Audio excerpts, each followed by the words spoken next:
Hoje a gente não vai falar de uma avenida, mas de um lugar. Um lugar que para muitos em Brasília é só uma artéria de concreto e asfalto que corta a cidade. Mas se você já passou por lá à noite, talvez tenha sentido. A W3 Sul tem uma atmosfera peculiar. Um corredor de memórias com um silêncio que parece, sei lá, pesado demais, que o tempo não conseguiu apagar.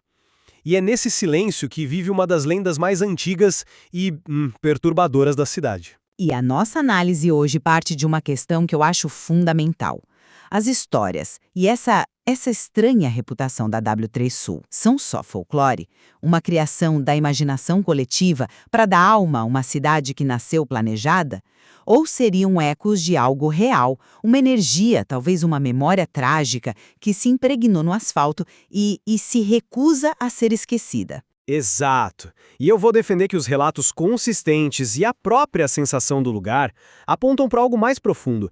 Para mim, são manifestações de uma memória latente, uma coisa mal resolvida ali. E eu vou argumentar que essas narrativas são, na verdade, um exemplo fascinante de folclore urbano na sua forma mais clássica, sabe? Arquétipos universais, como o da caronista fantasma, que foram perfeitamente adaptados à geografia única de Brasília. Histórias que nascem não para relatar um fato sobrenatural, mas para expressar os nossos medos e ansiedades mais profundos. Olha, eu entendo a lógica do folclore de verdade, mas a lenda da loira da W3 Sul tem uma especificidade que me incomoda, sabe? Que vai além de uma história genérica. Não é um conto vago de uma mulher na estrada. Os detalhes se repetem com uma precisão quase cirúrgica nos relatos. Que detalhes, por exemplo? A aparição acontece sempre na altura da quadra 508 Sul. Ela entra no carro e o silêncio é total. E perto do cemitério, ela simplesmente some. O detalhe mais arrepiante para mim é o que fica para trás, um cheiro forte, persistente de flores, impregnado no carro do taxista. Isso não soa como um detalhe que alguém inventaria do nada. É sensorial, é físico. E a coisa fica mais densa porque não é uma história só. Existe a segunda narrativa, a do outro taxista. Ele não a encontra na avenida, mas dentro do cemitério Campo da Esperança, à noite. Ela não pede uma carona sem rumo. Ela tem um propósito desesperado: ir para W3 Norte e procurar o filho. O terror desse motorista foi tão avassalador, tão concreto, que a história que corre é que ele perdeu a voz ao tentar relatar o que aconteceu na delegacia. Perdeu a voz. Perdeu a voz. E isso para mim sugere um trauma, um encontro real. E eu conecto isso tudo com a própria natureza da avenida.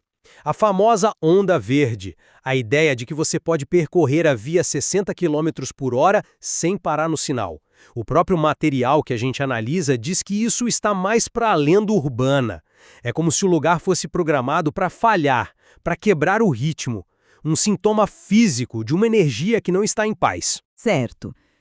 Mas essa ideia de que a especificidade prova alguma coisa é, na verdade, uma armadilha. É exatamente assim que o folclore funciona. Ele não sobrevive sendo vago. A loira da W3 se encaixa perfeitamente no arquétipo global da caronista fantasma que existe em estradas do mundo todo. O que a torna tão poderosa aqui em Brasília são justamente esses detalhes que você citou. A quadra 588, o cheiro de flores, não são evidências de uma verdade sobrenatural. São âncoras narrativas. São elementos que pegam uma história universal e a fixam num cenário local, dando a ela um endereço, um CEP, uma sensação de veracidade. Não aconteceu em qualquer lugar, aconteceu ali. É isso que garante sua sobrevivência. Mas e a segunda história? A história do segundo taxista, para mim, não é uma confirmação, mas uma evolução brilhante da lenda. A cada recontagem, a história se torna mais complexa, mais humana. A busca pelo filho adiciona uma camada de tragédia, de propósito, que a primeira versão não tinha. Transforma a aparição de uma figura assustadora em uma alma penada, uma mãe sofredora. E isso a torna muito mais cativante. Sobre a onda verde, com todo o respeito, eu não consigo fazer essa conexão. É uma questão de engenharia de tráfego, volume de carros, falta de sincronia. Associar isso a uma assombração é um salto lógico gigantesco. É uma tentativa de encontrar um padrão misterioso onde existe apenas o caos mundano de uma grande cidade. Mas é a consistência nesse caos que me intriga. Veja bem, não se trata de uma única história que foi se enfeitando com o tempo. São duas narrativas distintas, de fontes diferentes, que se complementam como peças de um quebra-cabeça. Uma fala de um desaparecimento súbito e silencioso, a outra de um pedido de ajuda desesperado, de uma busca. Juntas, elas contam uma história maior, um antes e um depois. E o detalhe do motorista que perde a voz, isso é visceral. Não me parece um floreio literário para deixar a história mais bonita. É o tipo de detalhe que nasce de um trauma real, de um medo tão profundo que ele transcende a capacidade de verbalização. A história se espalhou a ponto de os motoristas mais antigos, por anos, alertarem os recém-chegados sobre os perigos de pegar passageiros naquela área à noite. Isso indica uma crença generalizada, enraizada na experiência e não apenas uma história de fogueira. Esse detalhe do motorista perdendo a voz é realmente poderoso. Eu admito. É o tipo de coisa que arrepia. Mas a gente não pode ignorar que é exatamente esse tipo de elemento que transforma uma boa história em uma lenda inesquecível. Onde fica o limite entre o relato e o enfeite que o próximo contador adiciona? As variações e complementos são a marca registrada do folclore. Uma história inspira outra. A narrativa do segundo taxista que busca a polícia serve para ancorar a lenda no mundo real. É uma tática narrativa clássica para aumentar a credibilidade. Foi tão real que ele foi à delegacia. Mas aí eu pergunto, onde está o registro oficial? Você espera um boletim de ocorrência para um fantasma. Exatamente. Não existe. O texto diz, dizem que ele chegou à primeira DP. É o clássico ouvi dizer, a base de toda a lenda urbana. Não há um nome, não há uma data, não há um boletim. A história se alimenta da própria fama. E os alertas que os motoristas davam provavelmente eram sobre perigos bem reais e comuns daquela época, como assaltos, ruas mal iluminadas. Com o tempo, esses medos mundanos foram reinterpretados e absorvidos pela ótica da lenda, ganhando uma nova camada de significado sobrenatural. O medo real do crime se transformou no medo do fantasma. É um ponto interessante, mas eu o enquadraria de outra forma. A geografia não pode ser acidental. Por que especificamente a W3 Sul? Por que essa conexão tão direta e persistente com o cemitério? E o outro rumor, de que a aparição também era vista no parquinho de uma superquadra próxima. O espaço parece ser mais do que um pano de fundo. Parece um condutor ou talvez um gatilho para esses eventos. A avenida, o cemitério, o parquinho de crianças não são só cenários. Há uma triangulação estranha aí. Parece que o lugar em si tem um papel ativo na história. Ele parece carregado. É um argumento convincente. Mas já considerou que pode ser o exato oposto?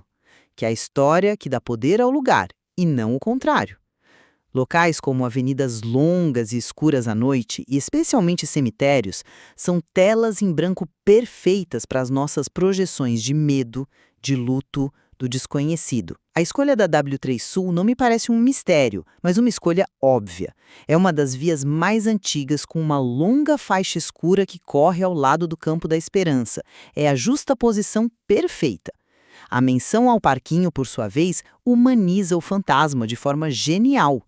Ela não é só uma aparição, é uma mãe que perdeu o filho e o procura onde ele brincava. Isso torna a lenda ainda mais trágica, mais memorável. É uma construção narrativa, brilhante, não uma topografia assombrada. A lenda não nasce do lugar, ela escolhe o lugar perfeito para florescer. Então você está dizendo que essa história poderia ter acontecido em qualquer outra avenida perto de um cemitério. Eu discordo. Existe algo na W3, na atmosfera dela.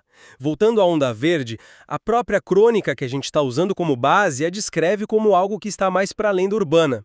Isso reforça a minha ideia de que a W3 Sul é um lugar onde a ordem, a lógica, o fluxo constante para o qual Brasília foi projetada, falham. Onde uma constância é inatingível. É uma perturbação no plano físico, um ritmo quebrado que, para mim, ecoa uma perturbação em outro plano. A avenida simplesmente não parece estar em paz. Existe uma desarmonia nela, algo que a impede de fluir como deveria. Olha, eu não consigo comprar essa linha de raciocínio. A conexão me parece forçada. A frustração com o trânsito é uma experiência urbana universal. Quem nunca se sentiu amaldiçoado por uma sequência de sinais vermelhos? Usar a ineficiência dos semáforos de Brasília como evidência para uma assombração é misturar o pragmático com o fantástico de uma forma que não se sustenta. A questão mais interessante para mim não é se a avenida está ou não em paz. A questão é: por que nós, seres humanos, sentimos essa necessidade de preencher nossos espaços modernos, planejados e calculados com mistérios antigos e fantasmas? Especialmente em Brasília, uma cidade que nasceu de uma prancheta, um símbolo do racionalismo. A lenda diz muito mais sobre nós, sobre nossa necessidade de encanto num mundo desencantado, do que sobre a AW3 Sul em si. Mas essa análise descarta a experiência, descarta a sensação, o arrepio na espinha de quem dirige ali tarde da noite, a sensação de estar sendo observado. A persistência e, repito, a especificidade dos relatos sobre a W3 Sul sugerem que eles são mais do que apenas histórias para preencher um vazio. Eles podem ser fragmentos de uma memória coletiva, um eco de uma tragédia real que aconteceu ali e que o concreto e o asfalto não conseguiram apagar completamente.